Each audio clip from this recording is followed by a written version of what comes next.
नमस्कार दोस्तों। आज हम ज्योग्राफी 10th क्लास की एनसीईआरटी का चैप्टर नंबर 5 पढ़ने वाले हैं। और दोस्तों थोड़ी सी आवाज़ ख़राब आ सकती है क्योंकि बाहर थोड़ी बारिश हो रही है, अच्छी बारिश हो रही है। तो साथ में थोड़ा सा इसमें कोऑपरेट करना, ज़्यादा मतलब एक्सक्यूज़ मत करना कि आवाज़ नहीं आ रही है, क्योंकि लेसन बनाना ज़रूरी है। मैं डेली, आपको पता है कि सोमवार से लेकर शनिवार तक 6 लेसन बनाता हूँ, डेली लेसन अपलोड करता हूँ। तो चाहे मौसम कैसा ही हो, लेसन बनाना है, कमिटमेंट है अपना, बनाना है तो बनाना है। ठीक है, चलिए शुरू करते हैं। और इसकी पीडीएफ आपको हमारे टेलीग्राम चैनल स्टडी आई इस धर्मेंद्र जाकर फिर मिल जाएगी। ज़्यादा इसमें समझाने वाला वैसे कुछ है नहीं, फैक्चुअल चीज़ें इसमें ज़्यादा है। मेंस में यहाँ पे कम आएगा, प्री में यहाँ से बहुत सारे फैक्चुअल डाटा आ सकते हैं, फैक्ट आ सकते हैं। तो चलिए शुरू करते हैं। तो इसी एक खनिज और ऊर्जा संसाधन, जिसमें खनिजों का वर्गीकरण किया गया है। मुख्य रूप से 3 वर्गीकरण यहाँ पे किए गए। एक धात्विक खनिज है, दूसरा अधात्विक खनिज है, एक है ऊर्जा खनिज। तो धात्विक खनिज कौन से होते हैं? जिनमें धातु होता है, जैसे प्रमुख रूप से लौह धातु, जिसमें लौह एस की मात्रा होती है, मैग्नीज, निकल व कोबाल्ट प्रमुख है। अलोह धातु में कौन है? तांबा, सीसा, जस्ता, बॉक्साइट आदि प्रमुख है। ऐसे फैक्ट वाले क्वेश्चन यहाँ से बनेंगे। तो बहुमूल्य खनिज में सोना, चांदी, प्लेटिनम आदि। ठीक है। अधात्विक खनिज जिनमें धातु नहीं होता है, जैसे अभ्रक, नमक, पोटास, सल्फर, चूना, बलुआ पत्थर, संगमरमर आदि। और ऊर्जा खनिज आप जानते हो, बहुत सारे ऊर्जा खनिज है, कोयला, पेट्रोलियम, प्राकृतिक गैस और भी बहुत सारे हैं। ठीक है। तो खनिजों को प्राय हम जिन सेलों से प्राप्त करते हैं, ये भी आपको आइडिया होना चाहिए कि कहाँ से कौन से खनिज प्राप्त होते हैं। जैसे यदि हम बात करें आग्नेय और कायंत्रित सेलों की बात करें, जैसे जितने भी धात्विक खनिज है ना, प्रमुख रूप से कहाँ पाए जाएंगे? आग्नेय व कायंत्रित चट्टानों में पाए जाएंगे, विशेषकर दरारों में, जोड़ों में, और उनके जो भ्रंश होते हैं उनमें पाए जाएंगे। ठीक है। और जो छोटे जमाव होते हैं ना खनिजों के, उनको बोलते हैं शिराएँ। ठीक है। कुछ खनिज शिराओं में पाए जाते हैं, कुछ परतों में पाए जाते हैं। जो बड़े स्तर पर पाए जाते हैं ना खनिज, बड़ी मात्रा में पाए जाते हैं, वो पाए जाते हैं परतों में। ठीक है।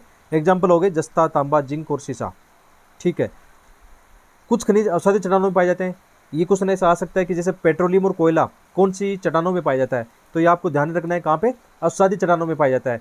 इसके अलावा कुछ अवसादी चट्टानों में शुष्क प्रदेशों में पाया जाता है, जैसे जिप्सम, पोटास, नमक। और ये कैसे प्राप्त करते हैं? वाष्पीकरण के माध्यम से इनको प्राप्त किया जाता है। तो ये चैप्टर वैसे ना आप पीडीएफ से समझ जाओगे, कोई समझाने वाली कोई चीज़ इसमें नहीं है, केवल फैक्चुअल डाटा है। यहाँ पे प्रेजेंट करने का मेरा ये मकसद है कि आप एनसीईआरटी पढ़ते समय नोट्स कैसे बनाएं, कैसे मतलब अपने तैयारी को ध्यान दो, कैसे अपनी प्री और मेंस की तैयारी यहाँ से कर सकते हो। ठीक है। इसके अलावा धरातली चट्टानों के अपघटन व अपरदन से कौन सा खनिज प्राप्त होता है? बॉक्साइट। बॉक्साइट ऐसे क्षेत्रों में प्राप्त होगा जहाँ पे मतलब अपरदन और अपघटन की प्रक्रियाएं होगी। पहाड़ियों के आधार व घाटी तल की रेत में जलोढ़ जमा होता है, वहाँ पे कौन सा खनिज पाया जाता है? जैसे इन्हें बोलते हैं प्लेसर निक्षेप।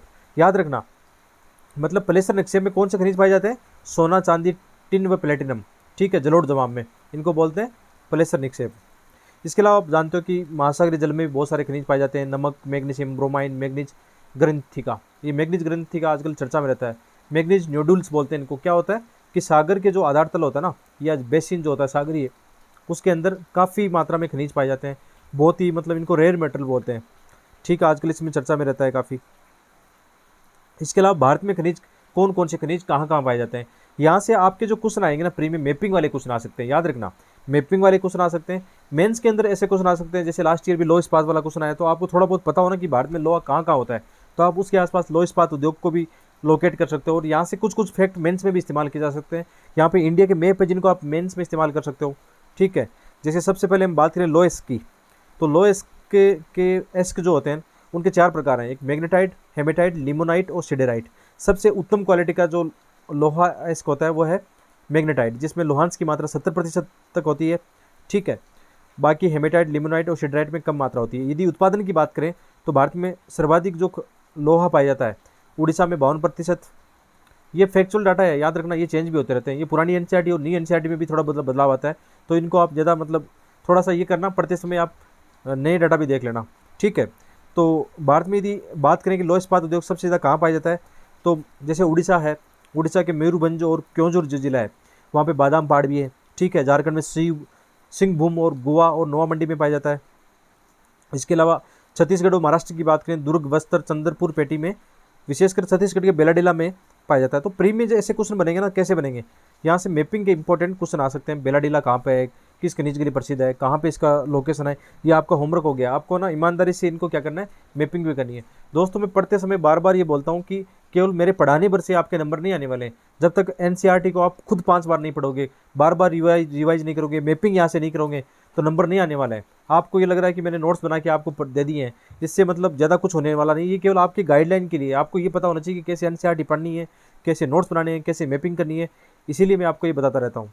ठीक है, इसके अलावा बेलारी, चित्रदुर्ग और चिकमंगलुरु ये कहाँ पे, ये कर्नाटका में, कर्नाटक के पश्चिमी घाट में। यहाँ पे प्रमुख रूप से कुद्रेमुख जो है लोहे की खान, वहाँ से पाइपलाइन के माध्यम से मंगलुरु पतन तक इसका जुड़ा हुआ है, यहाँ पर इसको पहुँचाया जाता है।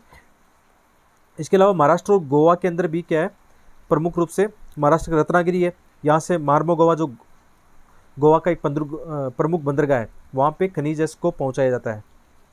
इसके अलावा यदि हम बात करें मैग्नीज की बात करें, तो मैग्नीज प्रमुख रूप से किस में काम आता है, इस्पात निर्माण में काम आता है। इसका उपयोग और भी उपयोग है। ऐसा क्वेश्चन भी कई बार प्री में फैक्चुअल आ जाता है कि मैग्नीज का क्या उपयोग है, ब्लीचिंग पाउडर, कीटनाशक दवाइयाँ व पेंट में भी इसका उपयोग किया जाता है। मैग्नीज कहाँ पाया जाता है, मैग्नीज उड़ीसा, मध्य प्रदेश, महाराष्ट्र में ज़्यादा पाया जाता है। और ये इसका मतलब डायग्राम है, पाई चार्ट है। कई बार ऐसा क्वेश्चन आ जाए मेंस के अंदर, तो आप पाई चार्ट बना के आना, नंबर मिलेंगे आपको एक्स्ट्रा। ठीक है, सबसे अधिक जैसे एमपी हो गया 27%, महाराष्ट्र 25% है, उड़ीसा 25% है, कर्नाटक, आंध्र प्रदेश में मैग्नीज उत्पादन होता है। दोस्तों जैसे ये मैप आया है, एनसीईआरटी का मैप जानबूझ के मैंने यहाँ डाला है ताकि आप मैपिंग कर पाओ। जैसे इसमें हम लोएस्ट की बात करें तो कहाँ कहाँ भारत में लोएस्ट की मतलब खनिज पाया जाता है। ठीक है, लोएस्ट का क्षेत्र की बात करें तो देखो यहाँ पे इस बेल्ट में लोएस्ट मिलेगा, याद रखना ये फिक्स बेल्ट है। क्योंकि जब ऐसा कहते हैं कि प्रायद्वीपीय पठार सबसे पहले बना था ना, कि गोंडवाना जो पार्ट है ये शुरुआती पृथ्वी का पार्ट है, तो उस समय जो खनिज आग्नेय चट्टानों में थे वही जम गए ना, उसी प्लेट पर जम गए थे, पठार पर जम गए थे, इसलिए इस बेल्ट पे ज़्यादा खनिज पाए जाते हैं गोंडवाना भूमि पर। कौन से, लोएस्ट की या मतलब इनको धात्विक खनिजों की बात करें तो प्रमुख क्षेत्र हो गया आपका छत्तीसगढ़, झारखंड, यहाँ पे मतलब देख लेना, बाबा बुदन यहाँ पे, कुद्रेमुख यहाँ पे बहुत सारे। और तो आपका काम क्या है, आपका ये काम है कि ये देखना है, आपको लोकेट करना है इनको। अब आप खुद अपनी मैपिंग वाली कॉपी में इनको लोकेट करना कि जैसे यहाँ पे लोएस्ट कहाँ पे पाए जाते हैं ना। जैसे लोएस्ट की खाने की बात करें, यहाँ पे कुद्रेमुख है, चित्रदुर्ग है, बेलारी है, ठीक है, चिकमंगलुरु है, तो ये कर्नाटक वाला क्षेत्र है। यहाँ पे रत्नागिरी और मार्मागोवा, ठीक है, प्रमुख रूप से क्या है।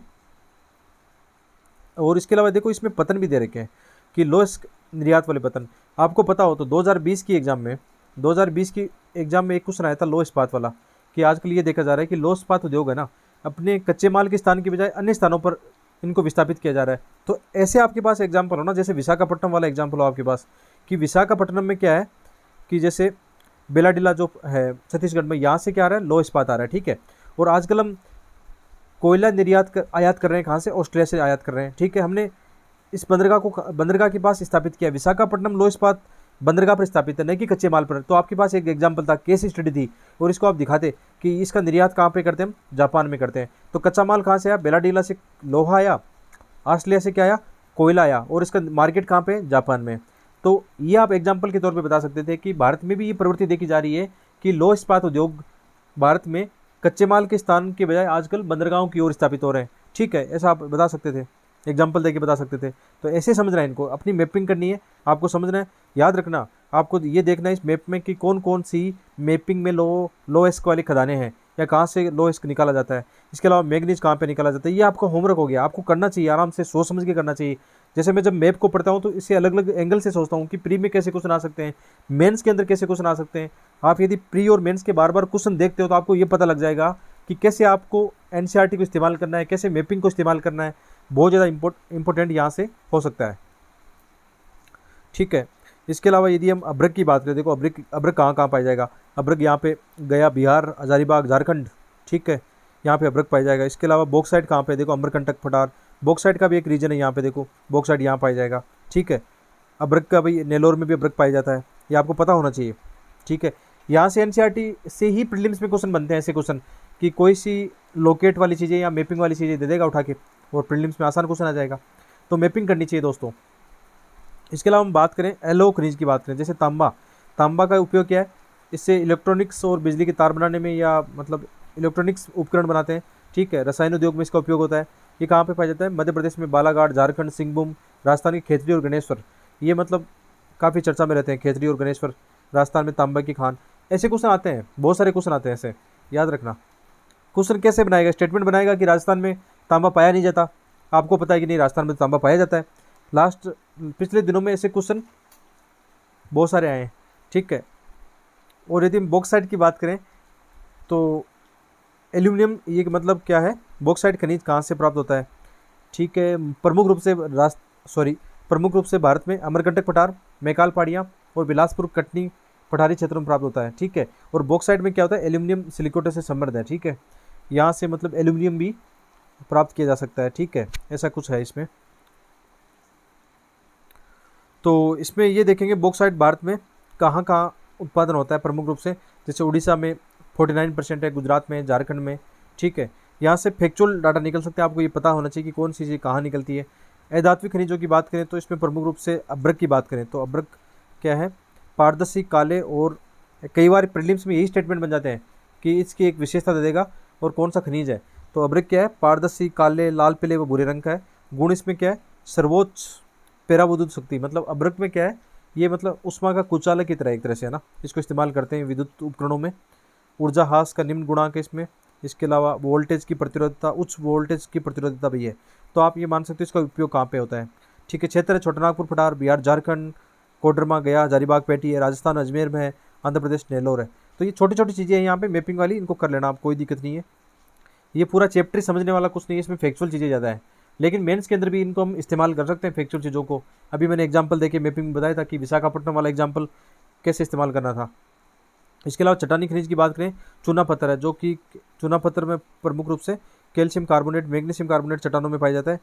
चूना पत्थर राजस्थान में है 21%, MP, आंध्र प्रदेश, छत्तीसगढ़ आदि में, ये आप देख लेना, ठीक है। ऊर्जा संसाधनों की बात करें तो ऊर्जा संसाधन प्रमुख रूप से आप जानते हो परंपरागत और गैर परंपरागत है, ठीक है। परंपरागत में हम जानते हैं लकड़ी, कोयला, पेट्रोलियम, प्राकृतिक गैस आदि है, ठीक है। और गैर परंपरागत में आजकल बहुत ज़्यादा सारी चीज़ें चर्चा में रहती है, सौर ऊर्जा है, पवन है, और तो इसमें बहुत सारी चीज़ें जो करंट अफेयर की है ना, आप डेली न्यूज़पेपर में पढ़ते हो कि आज भारत में किस क्षेत्र में सौर ऊर्जा के बड़े प्लांट लगाए गए हैं, पवन ऊर्जा के काम पे लगाए हैं, ठीक है।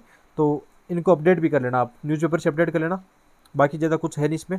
इसके अलावा यदि भारतीय कोयला की बात करें तो कोयला के प्रमुख रूप से मतलब 4 प्रकार हैं। एक एंथ्रासाइट जो सबसे अच्छी क्वालिटी का होता है, भारत में बहुत ही कम पाया जाता है, ठीक है। बिटुमेन्स और लिग्नाइट भारत में अच्छा पाया जाता है। लिग्नाइट्स तो आप जानते हो तमिलनाडु, नवेली में पाया जाता है, इसके अलावा बीकानेर में भी पाया जाता है, ठीक है, और भी बहुत जगह पाया जाता है, ठीक है। तो इसमें बिटुमेन्स भी एक अच्छा प्रकार है, लिग्नाइट और पीट सबसे घटिया क्वालिटी का है, ठीक है। भारत में यदि कोयले की बात करें तो ये क्वेश्चन प्री में ऐसे आ सकते हैं कि भारत का जो कोयला ना प्रमुख रूप से 2 भूगर्भीय इतिहास का रहा है। एक गोंडवाना कालीन, यानी जब आप जानते हो कि हमने पहले भी पढ़ा था प्लेट वाले सिद्धांत में कि पेंजिया का विभाजन हुआ था गोंडवाना और अंगारलैंड में। तो उस समय काफ़ी जो पेड़ पौधे थे ज़मीन में धस गए थे या उनके नीचे दब गए थे, उसके कारण क्या हुआ, फिर कोयला बना। तो ये सबसे पुराना कोयला, अच्छी क्वालिटी का कोयला है, कहाँ पे पाया जाता है, दामोदर घाटी पश्चिम बंगाल, झारखंड में, और झरिया, रानीगंज, बोकारो। इसके अलावा महानदी, गोदावरी, सोनवर्धा नदी घाटियों में भी पाया जाता है। तो ये ज़्यादा है भारत में। लगभग यदि बात करें तो सर्वाधिक मात्रा में गोंडवाना कालीनी कोयला है। टर्सरी काल का बहुत ही कम है, शायद 2% होगा, ये 98% होगा, तो 90 या 10% होगा, ऐसा कुछ रेशियो इसका, कि आगे वाली किताबों में पढ़ेंगे इनका। टर्सरी मतलब ये नया युग है, बाद में बहुत सारा काल जो ज्योग्राफी या जियोलॉजिकल साइकिल देखते हो उसमें टर्सरी युग नया युग है। ये 55 लाख वर्ष पहले की बातें हैं, जिसमें प्रमुख रूप से जो कोयला पाया जाता है मेघालय, असम, अरुणाचल प्रदेश और नागालैंड में पाया जाता है। इसके अलावा यदि हम पेट्रोलियम की बात करें तो ये भी टर्सरी युग यानी बाद की बात है। ये अपनीति व भ्रंश ट्रेप में पाया जाता है। अपनीति और अभिनीति समझते होंगे ना, जैसे ये सब फोल्डिंग होता है ना, इसमें ये होता है अपनीति वाला, तो ये होता है अभिनीति, ठीक है। तो ये अवसादी चट्टानों में विशेषकर पाया जाएगा पेट्रोलियम, ठीक है, अपनीति वाले पार्ट में पाया जाएगा, अवसादी अपनीति पार्ट में पाया जाएगा। ऐसा क्वेश्चन प्रीलिम्स में आ सकता है। तो पेट्रोलियम क्या है, सरंध्र और असरंध्र रंध्र, ठीक है, चट्टानों के बीच भ्रंश ट्रेप में भी पाया जाता है। प्राकृतिक गैस हल्की होने के कारण खनिज तेल के ऊपर होती है, मतलब पेट्रोलियम और खनिज तेल नीचे होते हैं, प्राकृतिक गैस उसके ऊपर पाई जाती है। भारत में प्रमुख रूप से क्षेत्र क्या है, मुंबई हाई, गुजरात अंकलेश्वर, असम डिगबोई, नहरकटिया, मोरन, हुगलीजन, ये प्रमुख मतलब यहाँ की मैपिंग वाले आपके पॉइंट हो गए। प्राकृतिक गैस कृष्णा गोदावरी बेसिन है, मुंबई हाई बेसिन है। आजकल प्राकृतिक जो गैस राजस्थान में भी जैसलमेर, बाड़मेर के आसपास पाई जाती है, ठीक है। एक यहाँ पे गैस पाइपलाइन का भी नाम है, ये याद रखना। कहाँ इसकी मैपिंग भी देखेंगे अभी, हजीरा, विजयपुर, जगदीशपुर, जो कि मतलब मुंबई हाई व बसिन क्षेत्र को कहाँ से जोड़ती है, ऊपर पश्चिम और उत्तरी भारत के उर्वरक व विद्युत व औद्योगिक क्षेत्रों से इसको जोड़ती है। इसके अलावा गैर परंपरागत ऊर्जा स्रोत में आजकल बहुत सारी चीज़ें आप जानते हो, इसमें परमाणु आणविक, जिसमें यूरेनियम कहाँ पाया जाता है भारत में, ये याद रखना, ये यूरेनियम वगैरह खान पूछ सकते हैं, झारखंड में भाई मतलब जादूगोड़ा ऐसे क्षेत्र है वहाँ पे पाया जाता है। आजकल नए क्षेत्र राजस्थान के अरावली क्षेत्र में मिले हैं, विशेषकर सीकर में। आप इसको देखना, ये क्वेश्चन आ सकते हैं ऐसे क्वेश्चन। अरावली की रेंज में आजकल सीकर झुंझुनू के आसपास मतलब यूरेनियम के अच्छे मतलब खनिज मिले हैं। ठीक है, इसके अलावा थोरियम जो है, ये क्वेश्चन पहले भी आ चुका है, मोनोजाइट रेत केरल में पाया जाता है। ठीक है, सौर ऊर्जा का फोटोवोल्टिक प्रौद्योगिकी द्वारा इसमें दिया हुआ है कि धूप को सीधे विद्युत में बदला जा सकता है। बाकी आप जानते हो इसको फिर बैटरी में भी संचित किया जा सकता है। दो तरीके से हम जानते हैं सौर ऊर्जा को इस्तेमाल कर सकते हैं, एक डायरेक्ट और एक बैटरी के द्वारा संरक्षित करके। ठीक है, इसके अलावा पवन ऊर्जा की भारत में दे रखा है तमिलनाडु नागौर मदुरै में, और एक राजस्थान जैसलमेर के यहाँ पे एनसीईआरटी में दे रखा है। बाकी नई चीज़ें तो आप जानते हो डेली बेसिस पर काफ़ी आती है, उनको अपडेट करते रहना आप। इसके अलावा ज्वारी ऊर्जा है, ज्वारी ऊर्जा भारत में कहाँ कहाँ पाई जाती है, खंबात की खाड़ी है, कच्छ की खाड़ी है, पश्चिमी तट गुजरात है, सुंदरबन डेल्टा है, ऐसे क्वेश्चन भी आते हैं। ऐसे क्वेश्चन मैंने देखे हैं, जैसे पिछले दिनों में एक क्वेश्चन आया था सेल गैस भारत में कहाँ पाई जाती है, ऐसे 4-5 स्टेटमेंट दिए, वैसे ऐसे क्वेश्चन आ सकते हैं। भूतापी ऊर्जा जैसे पार्वती घाटी मणिकर्ण हिमाचल में और पूगा घाटी लद्दाख में, इसके क्या भूतापी ऊर्जा के यहाँ पे मतलब प्रायोगिक तौर पर प्लांट लगाए गए हैं, तो ऐसे क्वेश्चन आ सकते हैं। इसके अलावा देखो मैपिंग वाला फिर आ गया। मैपिंग में आपको करनी चाहिए, कैसे करनी चाहिए, आपको ये देखना चाहिए जैसे अभी जो हजीरा वाली मुंबई हाई बेसिन हजीरा वाली जो गैस पाइपलाइन थी, ये कहाँ कहाँ तक गई हुई है, ऊपर नॉर्थ तक गई हुई है। ठीक है, इसको देखना चाहिए आपको। इसके अलावा इसके अंदर कोयला क्षेत्र कहाँ कहाँ, भारत में कोयला क्षेत्र देखो यहाँ पे है, यहाँ पे इसका विस्तार है। ठीक है, ये टर्सरी वाला क्षेत्र है, जबकि गोंडवाना कालीन कोयला सबसे सर्वाधिक यहाँ पाया जाता है, आपको पता होना चाहिए। इसके अलावा तेल के क्षेत्र भी भारत में कहाँ कहाँ है, तेल के क्षेत्र यहाँ पे दे रखे हैं मुंबई हाई बेसिन। ठीक है, इसके अलावा मुख्य जो प्राकृतिक गैस है देखो यहाँ पे केजी बेसिन के आसपास आप देख सकते हो।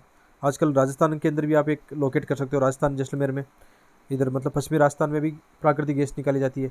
और आपको ये लोकेशन सब पता होनी चाहिए, मतलब जरिया, बोकारो, रानीगंज कहाँ कहाँ पे है, कौन से राज्य में है, इनकी लोकेशन कहाँ पे है। ठीक है, कोरबा है, तलचर है, सिंगरेनी है। ठीक है, ये मैपिंग जरूर करनी चाहिए। आपकी जिम्मेदारी बनती है, जो ईमानदारी से मैपिंग करेगा वो नंबर ज़्यादा लाएगा। इसी तरह मतलब यहाँ पे आणविक और तापीय ग्रह जो है, आणविक की बात करें जैसे उत्तर प्रदेश में नरोरा है, राजस्थान में राउत भाटा है।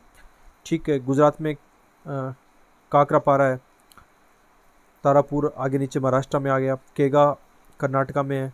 ठीक है, कल्पक्कम तमिलनाडु में हो गया। इसके अलावा तापीय भी, तापीय इस पर आधारित हो सकते हैं, कोयला पे आधारित हो सकते हैं या गैस पर आधारित हो सकते हैं। तो आप थोड़ा थोड़ा इनकी लोकेशन देखना, और ये लेसन यही समाप्त होता है। हाँ, आज थोड़ी साउंड की प्रॉब्लम रही होगी, हमें लेसन बनाना था लेकिन बार बार अच्छी खासी वर्षा हो रही है, तेज़ आवाज़ आ रही है, तो थोड़ा बहुत यदि डिस्टर्ब हो तो इसको इग्नोर करना। ठीक है, बनाना ज़रूरी था लेसन। बहुत बहुत धन्यवाद, और पीडीएफ से आप पढ़ लेना, बाकी इसमें समझने लायक कुछ है नहीं। Thank you.